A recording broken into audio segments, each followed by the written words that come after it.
Hey guys, it's Cece, and I'm here with another one of my HP chats. It's not actually this cold, but I realized when I put on the shirt and went to film that I'm looking super washed out with the background, so we're just gonna film it a little warmer than normal.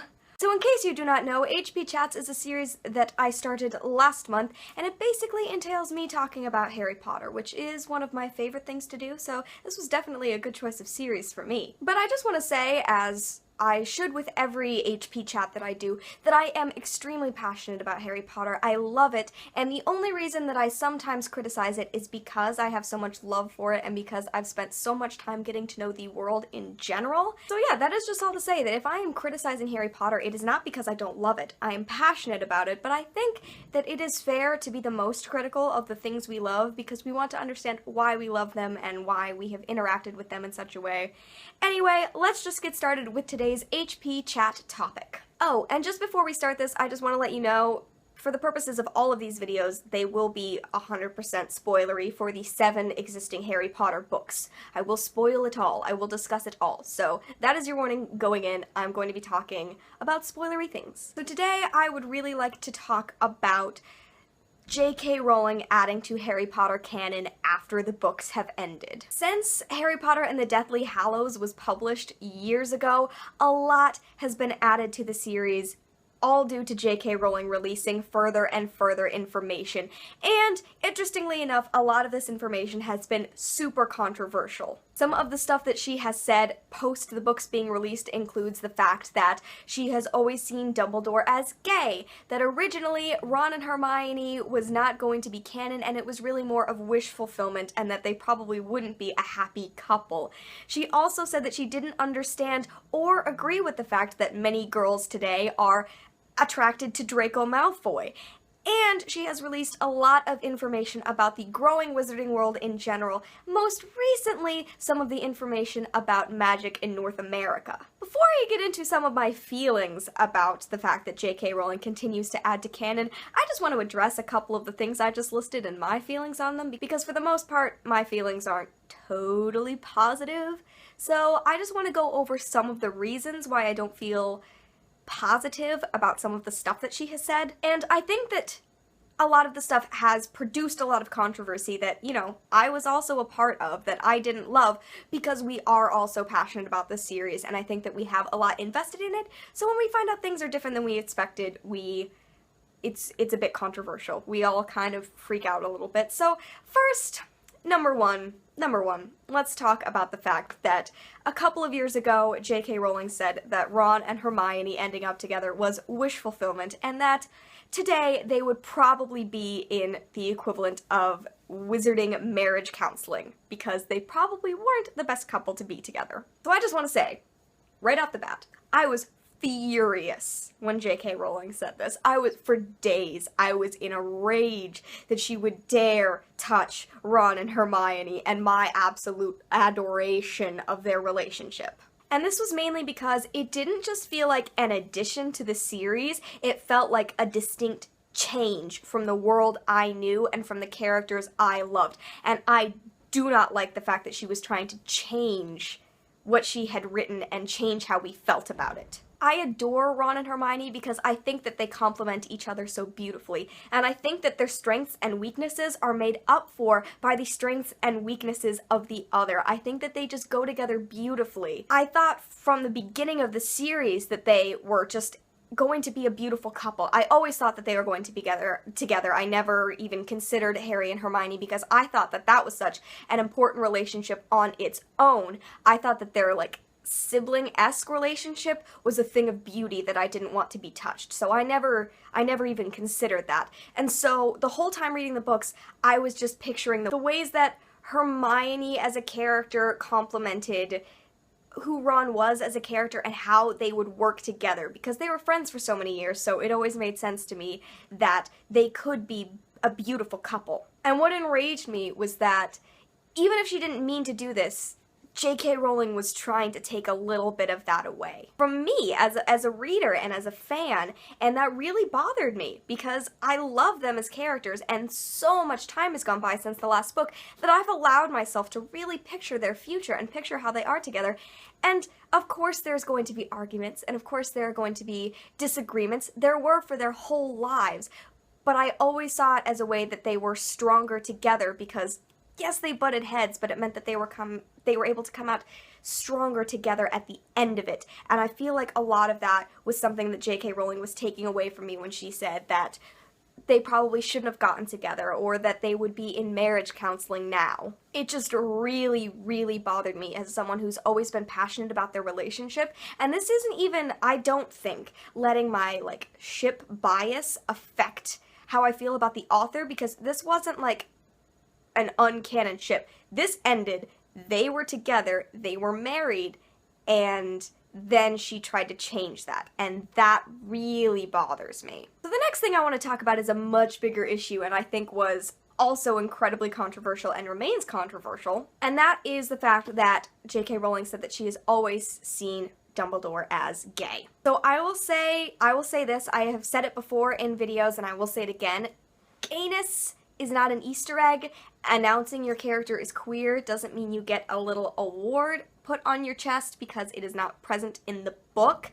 It's not something to be revealed later like, whoa, the whole time? I had no idea! Don't get me wrong, I loved the idea of being able to see a queer character in Harry Potter. That's great, and what a wonderful piece of this world that seemed really straight beforehand.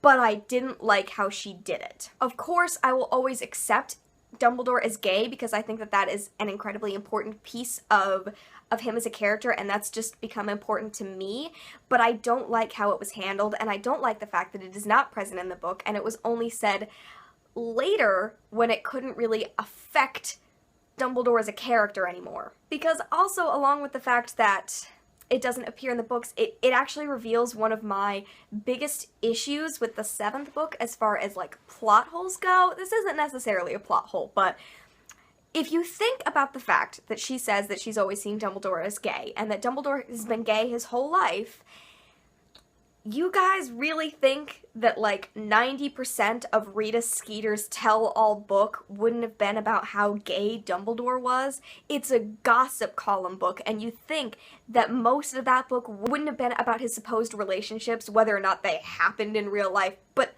really you don't think that that would have been part of the conversation that Rita Skeeter was trying to have? So that's just one of my main problems with Dumbledore being announced as gay, is that I love that is a part of him, and I'm glad that she was, acknowledging that a character was gay, but at the same time, if it's not going to appear in the text, how big does it really contribute to that character and to the world as a whole?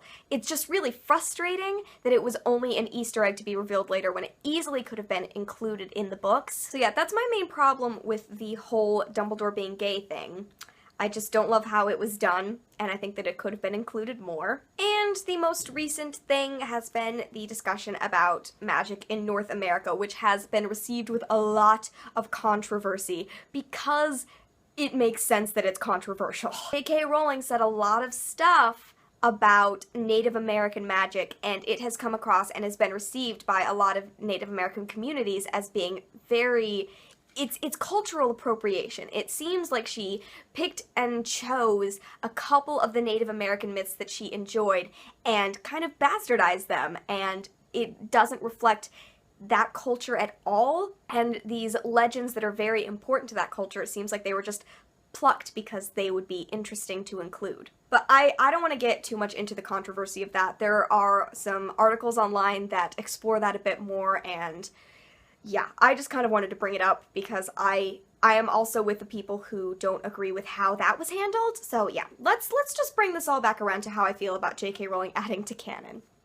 So my main issue with it is that, such as with Ron and Hermione, it feels like she is changing canon sometimes rather than adding to it. There are certain things that we have been told, and I feel like oftentimes that is we're being told to shift what we were originally told years ago and what has been true in our minds for all of these years about the Harry Potter world, which we have all built so seriously in our own heads. We have created this Harry Potter world, and it's slightly different with each person, but we know these characters and we know this world, and it feels like she's trying to change that sometimes. And all of this is to say that I don't really like that J.K. Rowling is adding to canon. I don't like that I keep hearing more and more, alright, I don't mind hearing what Sirius's birthday is.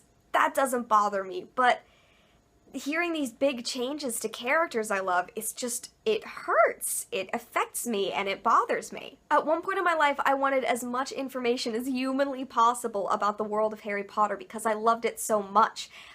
But since the release of that final book, and since the book was given to me in the first place, J.K. Rowling allowed her readers to also be a part of that world, and because of it, it belongs at least a little bit to the readers as well as to her. And she totally acknowledges this. She said on Twitter that the books belong to the readers. She's mostly said this in terms of how people picture the characters, because people have come to her and said, obviously, that they picture certain characters as different races or different sexualities, and she has said, well, of course, if that's how you see him, I see him differently, but that character also belongs to you. So she acknowledges that we have built this world and that we own it at least a little bit. But I think releasing this much information is also hurting readers because she's taking away some of that ownership from us. I love Harry Potter, but I'm happy with what we were given. I'm happy with the 7 books that we were given.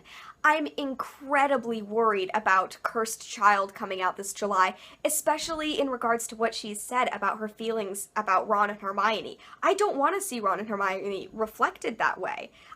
That is going to hurt the way I enjoy the 7 books that I love. So I'm so worried about it. And I'm also incredibly worried about Fantastic Beasts and Where to Find Them due to the whole North American magic system that's being introduced. I'm worried about how that's going to affect my view of the wizarding world. Of course, I'm hopeful it's going to be good. It has a lead Hufflepuff character and, you know, heaven knows we need more lead Hufflepuffs. But what is it going to do to the 7 books? What is it going to do to the original story that I care so much about? At one point in my life, too much Harry Potter information would never have been enough. But at this point in my life, it's more than enough. And I don't need to know more. So, yeah, that is kind of my thoughts about J.K. Rowling releasing things and information that she has in her head about canon, expanding canon, more like adding to canon, more like changing canon. What do you guys think about all of this? I know that some people really enjoy the additions that she's made. I know some people really want a Marauders series, which I don't want anywhere near me. I don't know. I wouldn't want a Marauder series, just like I don't really want a Next Generation series, but I'm getting a book anyway. So yeah, what do you guys think? Do you like having this much information? What do you think about the whole Ron and Hermione thing? I know that Harry Hermione shippers were very pleased when she said this, but you know, what do you guys think about it? She's also announced that different characters she was originally planning on killing off weren't killed off in the end, and yeah, what do you think about all of those? Just let me know what you think. HP chats are, of course, supposed to be a chat. It's supposed to be a conversation, so leave me plenty of comments below, and I try to respond to everyone, and I try to really get into a discussion, so let me know what you think. Also, let me know in comments if there is any Harry Potter related thing that you would like to hear me discuss, because I would be more than happy to discuss it and just add on to this conversation. I want to do one of these a month, so yes, let me know some of the things you would like me to talk about. Thank you guys so much for watching, and I will see you in another video very soon. Bye!